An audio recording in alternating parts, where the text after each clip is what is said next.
dude, this thing with Russia is just like the craziest thing in the world. Like the idea that we're actually flirting with a nuclear conflict with Russia is the most important priority in the history of humanity, is that America and Russia do not go to war. There's nothing more important than that. That's it. We'll destroy the human species if we do this. And yet there's this war right on Russia's border, and there's no effort to negotiate going on.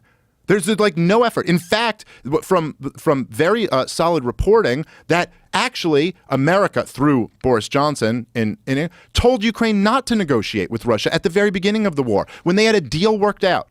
They had a deal worked out. There's been reported in multiple sources that they had a deal worked out, and the deal was basically that Vladimir Putin would pull back. He would pull back his troops and leave Ukraine under the condition that the very simple conditions that Ukraine guaranteed autonomy for the Donbass region and agreed to never join NATO.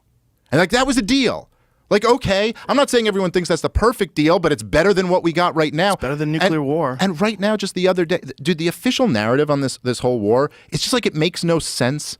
And again, like I said, remember, the same people who are pushing this are the ones who are telling you Saddam Hussein had weapons of mass destruction and stuff. But the official narrative, Joe, is basically that, Vladimir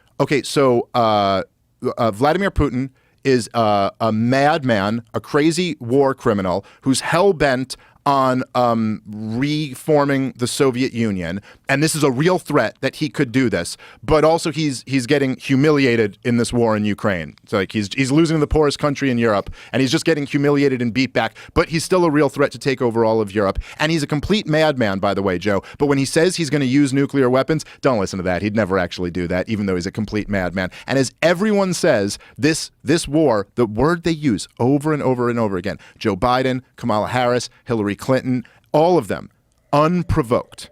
Vladimir Putin led an unprovoked war in Ukraine. But then, it's just like with Osama bin Laden, what they did with him then. Don't listen to him. Whatever you do, don't listen to what he's actually saying, because none of that's his motivations. Like, what his motivations are what we tell you. Osama bin Laden hates us because we're free. And then, like, Ron Paul would just go like, yeah, but that's not what he's saying at all.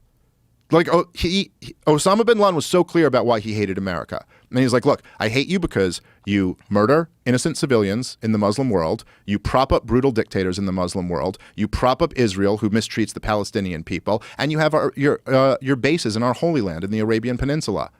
And then they're like, nah, he hates us because we're free. Like, he didn't mention anything about freedom there. And then if you say that, they're like, well, are you defending Osama bin Laden? And you're like, no, I'm just saying listen to your enemies. There's a reason why he hates us. And if you listen to Vladimir Putin and what he's saying, I mean, look, he's wrong for invading Ukraine. And I mean, you know me, Joe, I'm the most anti-war fucking person there is. And there's no excuse for that. And like tens of thousands of people have died. It's horrible. And a lot of them are soldiers, but a lot of them are civilians.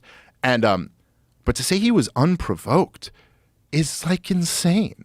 It's just only people who know nothing about the history of this conflict would say there was no provocation.